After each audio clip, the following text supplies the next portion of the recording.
exclusivo. Você vai conhecer agora a história do grupo religioso que marcou data para se salvar do fim do mundo e desapareceu misteriosamente. Eles saíram de casa sem nada, rasgaram dinheiro e até documentos. E há 2 semanas, ninguém sabe o que aconteceu com eles.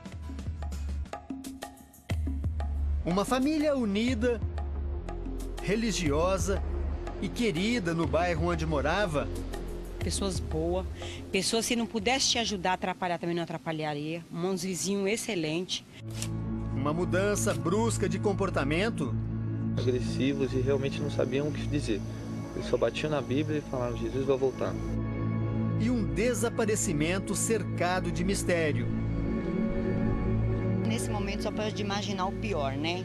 Que assim, você pensa, será que está morto? Onde eles estão?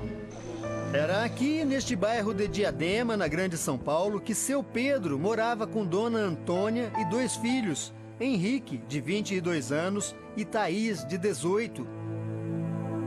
Há 2 semanas, a casa está vazia. A filha adotiva, Patrícia, mora nos fundos com o marido e 2 filhos pequenos.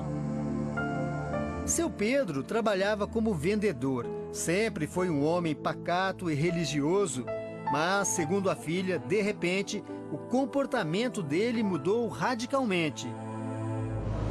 O vendedor passou a pregar contra as igrejas em geral. Ele também falava de forma agressiva e radical sobre o fim dos tempos e a volta de Jesus.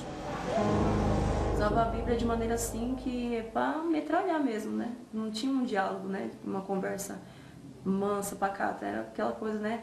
Ou você aceita ou você não aceita. Criticava as vestimentas, anéis, pintura de cabelo. Tudo ele questionava, né? Falava que estava errado. A mudança influenciou a esposa e os 2 filhos. Dona Antônia abandonou o emprego numa firma de alimentos onde trabalhava há 14 anos. Henrique, que terminou a faculdade ano passado, estava noivo e tinha um bom emprego. Largou tudo para seguir a crença do pai. Thaís trabalhava no setor de RH de uma grande empresa e também abandonou o emprego. Era a filha mais apegada ao pai. Que a minha sobrinha, ela sempre foi muito obediente, ela não fazia nada para desagradar o pai dela. Às vezes combinava dos primos sair e o pai não queria porque é balada, ela falava assim: tia, eu não vou porque eu não quero que o meu pai não confie mais em mim. Ela não saía. Seu Pedro, Dona Antônia, Henrique e Thaís estão desaparecidos.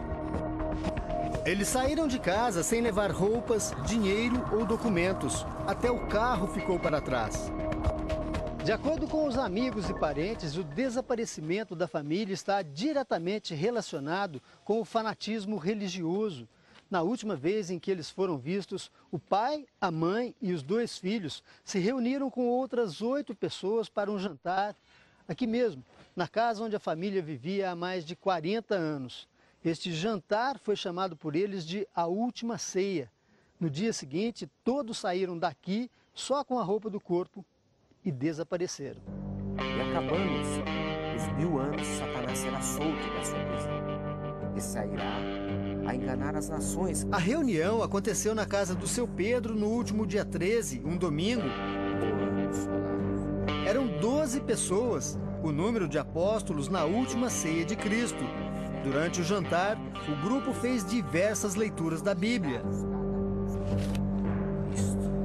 Depois, eles rasgaram dinheiro e cortaram documentos pessoais. O grupo ainda destruiu um computador. Por fim, deixaram bilhetes e dinheiro para os parentes e foram embora. Eles seguiram a pé para um destino desconhecido. A filha adotiva de seu Pedro foi a primeira a perceber que os pais e os irmãos tinham desaparecido. Ela abriu a casa da família para a nossa equipe. Estamos chegando aqui na sala, que está exatamente da mesma maneira que a Patrícia encontrou no dia em que a família desapareceu. Aqui, bom, é o computador, né, Patrícia? É o computador deles, né? Que meus irmãos ficavam acessando no Orkut, né? Era direto. Quebrado, tá quebrado aqui. Eles quebraram, cortaram os fios, né? Até... São esses fios aqui? É, esses fios aqui. Todos cortados? Todos cortados. A televisão, eles cortaram o cabo, né? Os cabos também foram cortados? Foi cortado, né? E a mesa estava exatamente dessa forma? Dessa forma. Com esses bilhetes, né? Bilhetes. Isso aqui para você, devolver essa caixa. Um recado mais pessoal, Patrícia.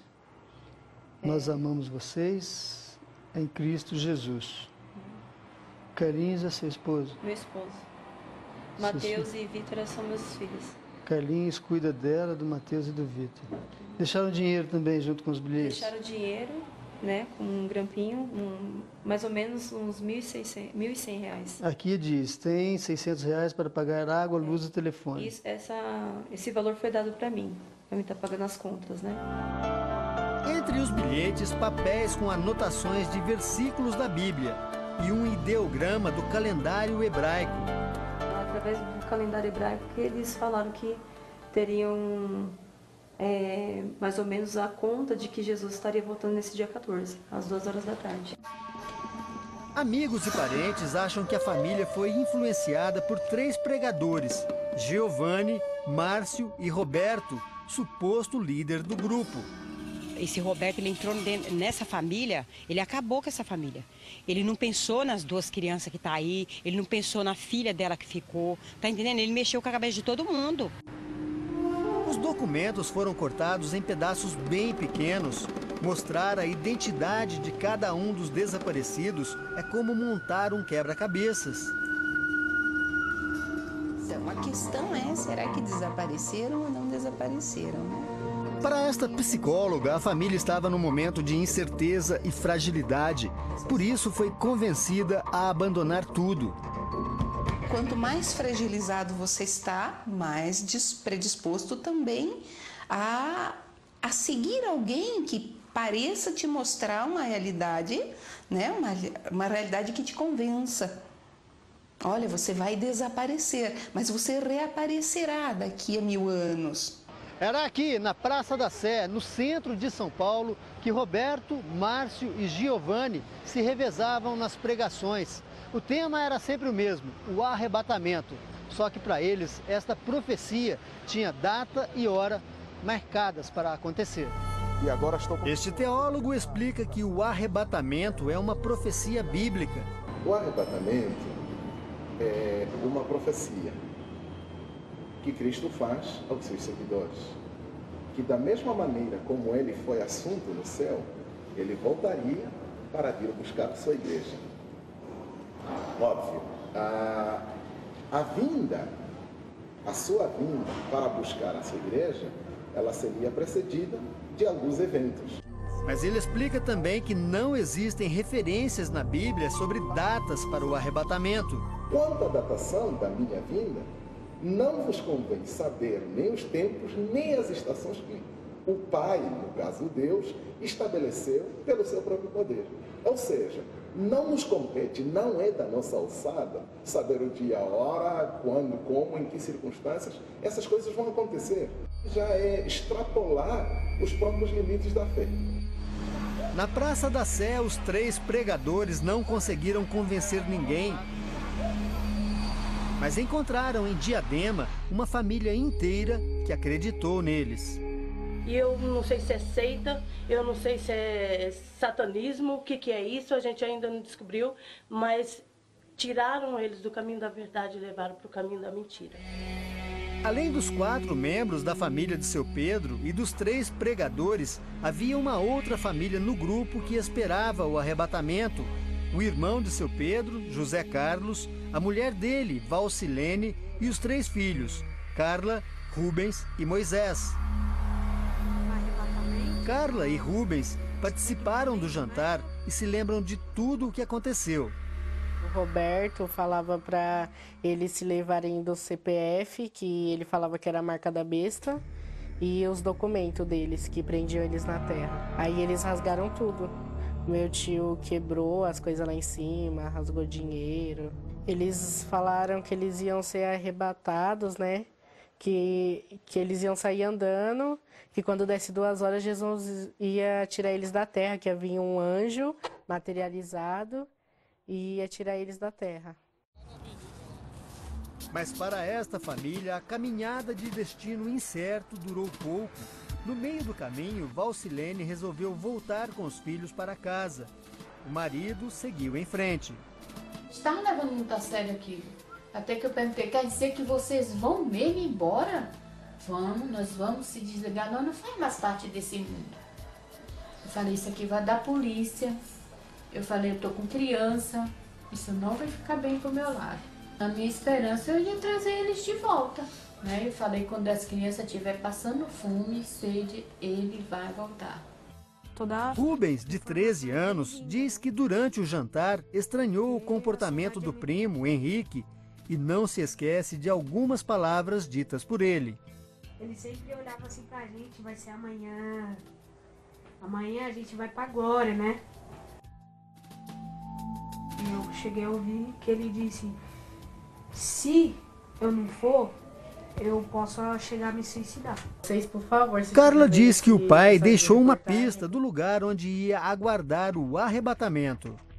O meu pai falou assim que ele ia pegar Fernão Dias, que lá tinha várias curvas, que ia ser mais fácil dele ser arrebatado. Eu não sei se ele seguiu esse caminho. Mostraram também na Bíblia que nos fins dos tempos as águas vão misturar, né?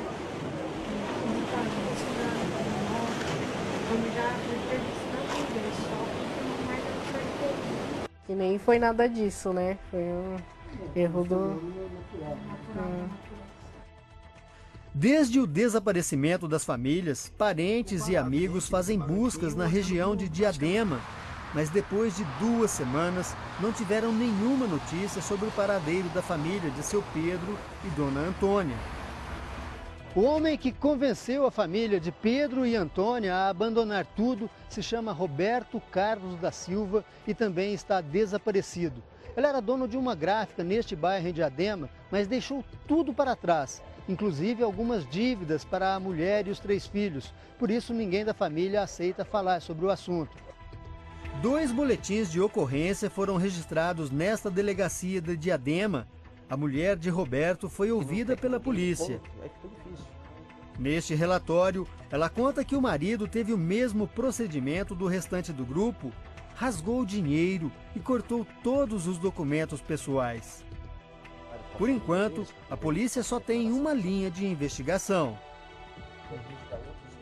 Aconteceu alguma coisa, destacou o desaparecimento. O que aconteceu com a família de seu Pedro? Onde está José Carlos? E onde estão os 3 pregadores que convenceram o grupo a abandonar tudo? 8 pessoas, 8 desaparecidos. Para os amigos e parentes, por enquanto, a espera é feita de angústia e incerteza. Como a gente gosta muito deles, tem um apreço imenso, a gente nunca quer pensar no pior. A saudade é muito grande, né? Nosso pai, tio, tia, prima, todo mundo, né? As crianças precisam de um pai para acompanhar na escola, em tudo.